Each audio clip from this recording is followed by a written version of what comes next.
Hey, good morning, friends. Today, my friends, is Tuesday, January the 21st, 2025, and the time now is 7:26 a.m. So, my friends, it is official.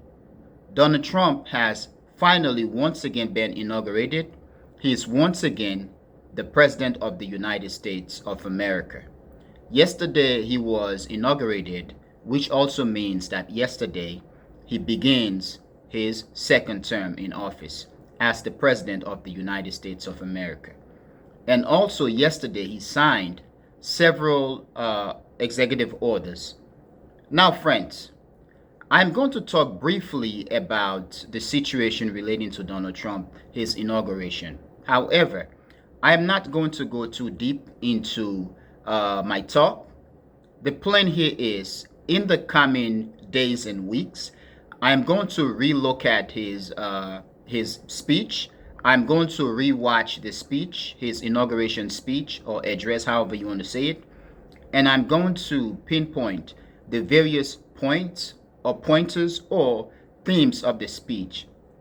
And I'm going to give my analysis or my opinion on what I think is the implication or also pose questions. Now, friends, you are watching the playlist series, The Trends and Headlines in U.S. Society and Domestic Politics. And this is episode 16. Once again, friends, you are watching the playlist series, The Trends and Headlines in U.S. Society and Domestic Politics. And this is episode 16. Now, friends, yesterday, January 20th, was also a holiday in the United States. It was Martin Luther King's Day. Now, friends, given the importance of yesterday in terms of America's holiday, yesterday being a holiday in the United States, and also given the importance of yesterday in terms of the ceremonial importance of inaugurating an American president, I was able to notice several symbolism or several things regarding the inauguration, the speech, and the day itself, in terms of the day being a Martin Luther King's holiday or day of celebration, and the day being America's day of inauguration.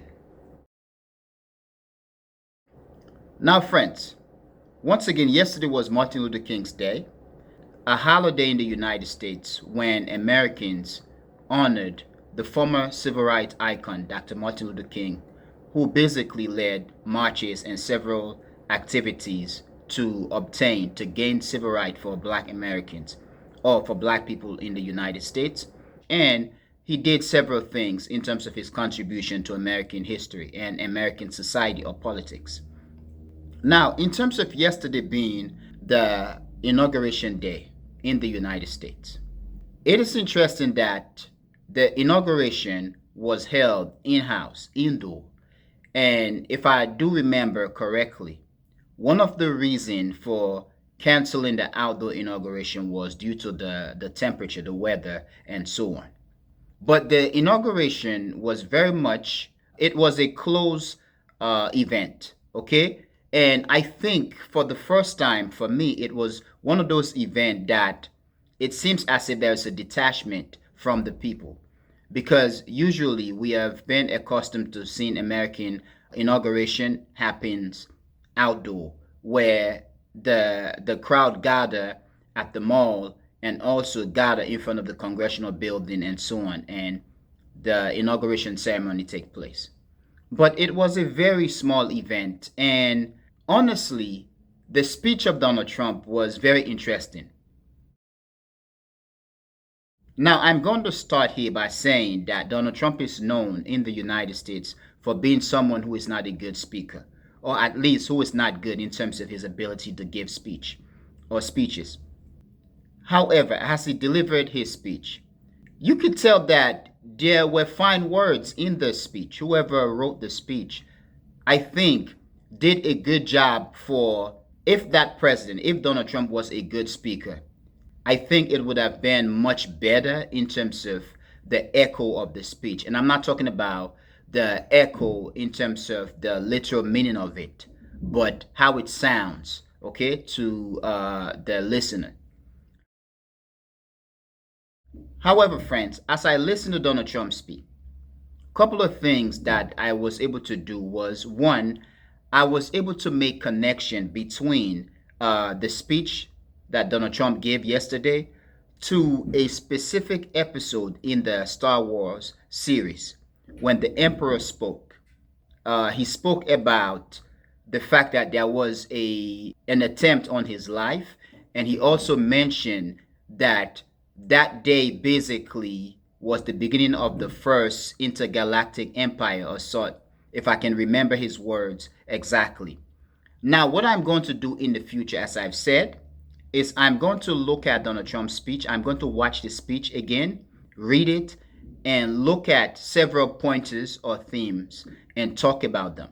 So this is just a brief overhaul of what I observed. But the speech itself, it was a bold speech. Donald Trump began the speech by saying that the day yesterday marked the beginning of the golden age, the golden era of American history or of America, period.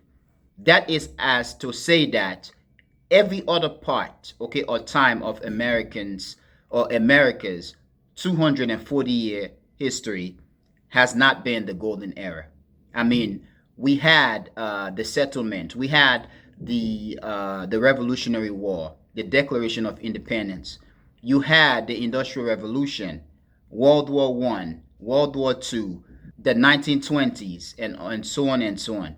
And Donald Trump's speech, as he began the speech, basically is saying all these days, these eras, had not been America's golden years or golden times. However, friends, for me, I do believe that the worst day or days of American history or the American experience is ahead of the United States. That means it is coming. And this is because the politicians in the United States have done tremendous job in detaching the American people from the American experience, in enabling the American people to not believe in the American experience anymore, in poisoning the hearts and minds of the American people against one another or against the American experience. And we have to be honest that Donald Trump is also one of those who contribute to this phenomenon. Now, in terms of the speech itself, Donald Trump did mention that in terms of the attempt on his life in Pennsylvania and quote unquote in Florida, that God saved him so that he can make America great again. When he delivered that line, I was laughing. It was just funny. But another thing that I noticed about the speech is the contradiction.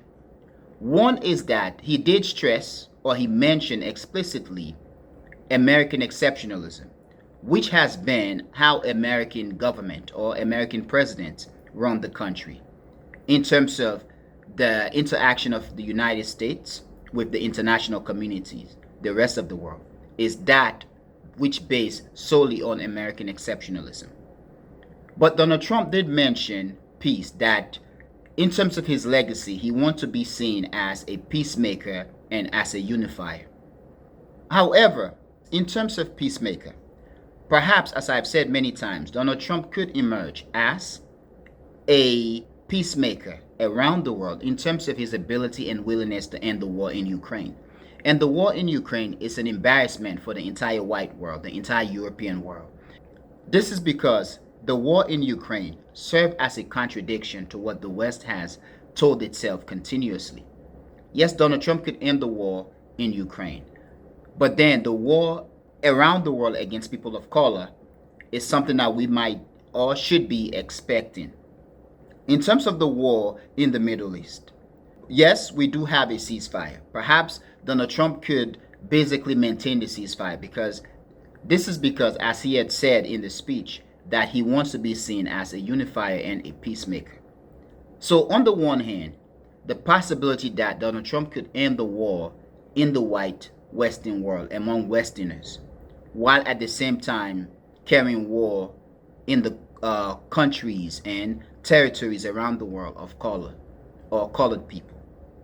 But in terms of Unifier, Trump mentioned that no longer the United States would tolerate anti-free speech reality, that people are going to be able to speak freely, and that he is going to make sure that the American children will no longer be ashamed of their heritage or whatsoever. As he delivered that line, the connection that I was able to make was the connection to the campaign. And the speech was also a campaign speech. It was campaigning. But stating that it is no longer going to be the case when American children are made to be ashamed of who they are. This is basically addressing the white American slash far right slash neocons